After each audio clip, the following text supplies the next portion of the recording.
Akin ang Mjolnir! Hindi ko ibibigay ng basta-basta sa ito, Modi. Kung ganun, wala ka rin isang salita. Binigay mo na sa akin ang martilyo ng aking ama. Pero naging sakim ka rin. Kaya kinuha mo uli ito. Tinatama ko lang ang pagkakamali ko noon. Hindi ikaw ang karapat-dapat para sa Mjolnir. Dahil ginagamit mo to sa kasamaan, Modi. Malayong-malayo ka sa ama mong si Thor! Sabihin mo lang ang gusto mong sabihin. Pero ito ang tatandaan mo, Hammerman. Nasa kamay mo ang dugo ng mga biyag na ito!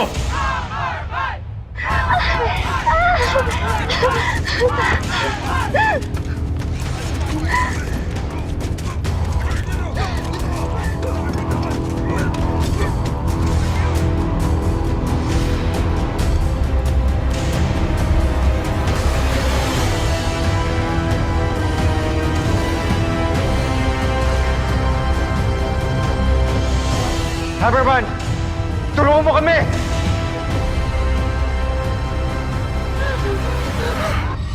Sandali! Hammerman! Hammerman! Hammerman! Hammerman! Hammerman! Hammerman!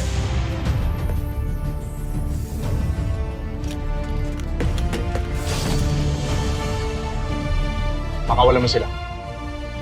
Ako ang harapin mo dahil ako ang kalaban. O baka naman natatakot ka sa akin, kaya dinadamay mo pa yung mga taong walang malay. Lapastangan.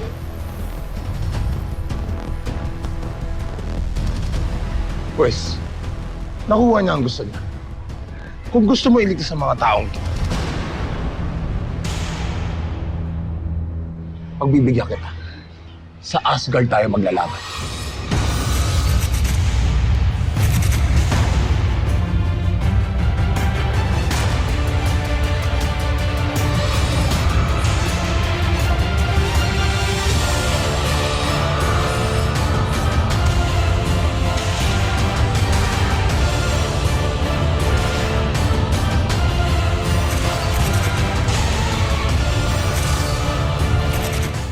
Kung gusto mo iligtas sa mga taong ito, sa Asgard tayo maglalaban.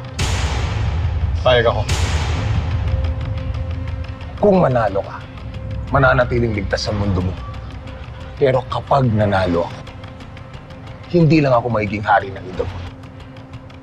Pero hari din ng mundong ito.